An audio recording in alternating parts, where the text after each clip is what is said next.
దేవునికి స్తోత్రం కలుగును గాక. ఈరోజు దేవుని ఒక వాగ్దానం. నీ సోదరుడా సోదరి, నీ ఇంటి వారే నేను నిషేధించారా? నీ ఇంటి వారే నేను కాదన్నారా?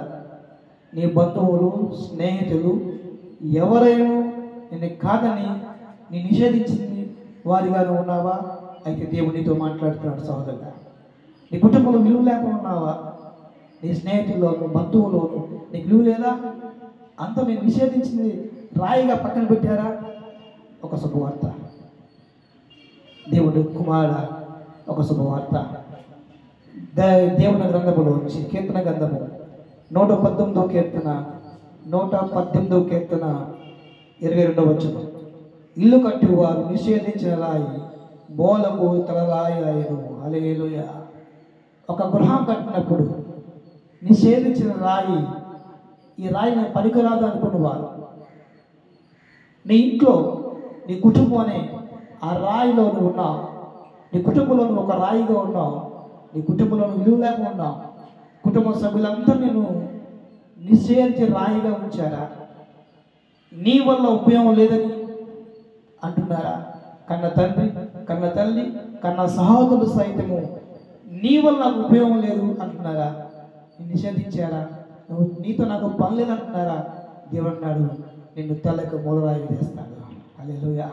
నువ్వు దేవుని మాట వినగలిగితే, ఎవరైతే నిన్ను నిషేధించే రాయిగా చూశారో, ఎవరైతే నిన్ను పనికి రాడన్నారో, ఎవరైతే ఈ సమాజం చూసి నిన్ను అసహించుకుందో, ఏ తండ్రి, ఏ తల్లి, ఏ కన్నవారు, ఏ అన్నదమ్ములని అసహించుకున్నారో వారి ఎదుటికి నేను గొప్ప చేయడు దేవుడు. హల్లెలూయా. నేను దేవుడు దీవిస్తానని చెప్తున్నాడు. సోదరుడా సహోదరి, అత్తగారు, మావగారు, భర్త నీ వల్ల ఉపయోగాలు అంటున్నారా? నువ్వు అనుకుంటున్నావా, అయ్యా నా జీవితం ఎందుకు, నా బ్రతుకెందుకు, ఎందుకు ఈ కుటుంబంలో ఎవరు ఆనందించే కృప నాకు లేదు, ఈ కుటుంబంలో ఎవరు గౌరవించాలనుకున్నావా? దేవుడు అన్నాడు, నిన్ను తలరాయిగా చేస్తాను. నిషేధించిన రాయి తలకు మూలరాయిగా చేస్తాడు దేవుడు. ఈరోజు ప్రభు అన్నాడు, ఎంతమంది ఆశ్రయించుకున్నా, నేను త్రోసివేసిన నా యేసు నిన్ను త్రోసివేయలేదు. సహోదరి సోదరుడా, దేవుడిని ప్రేమిస్తూ ఉన్నాడు. దేవుడిని ఎంతగానో ప్రేమిస్తున్నాడు. నువ్వు ఏమాత్రం దుఃఖపడకుండా, కుటుంబం నిషేధించిందని, బంధువులు వెలివేశారని బాధపడుతున్నావా? బాధపడకు. ఇదిగో నీకు శుభవార్త.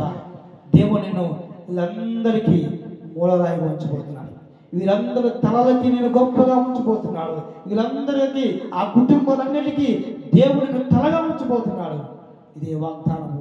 ఈ సంవత్సరం ఆఖరిలో ఉన్నాం, మనం డిసెంబర్ నెలలో ఉన్నాం. దేవుడు నీకు వాగ్దానం చేస్తున్నాడు. ఎవరైతే నిందించారో, ఎవరు అవమానించారో వారి దగ్గర దేవుడిని తలపై పెట్టబోతున్నాడు. నా దేవుడు వాగ్దానం చేసిన దేవుడైనా ఏ వాగ్దానం చేశాడో ఆ వాగ్దానం నెరవేర్చే వరకు ఆయన విడుగుడు ఎడబాయనైనా. భయపడుతున్నావా?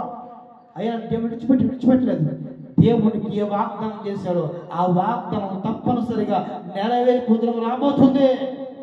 సోదరుడు భయపడకు, సోదరు భయపడకు. నువ్వు తలకు మూలరాయి అవుతావు. దేవుని కుటుంబానికి, నీ స్నేహితులకి, నీ బంధువులకి ఉన్న స్థితిలో నేను ఉంచబోతున్నాడు. ఆమేన్, ఆమేన్.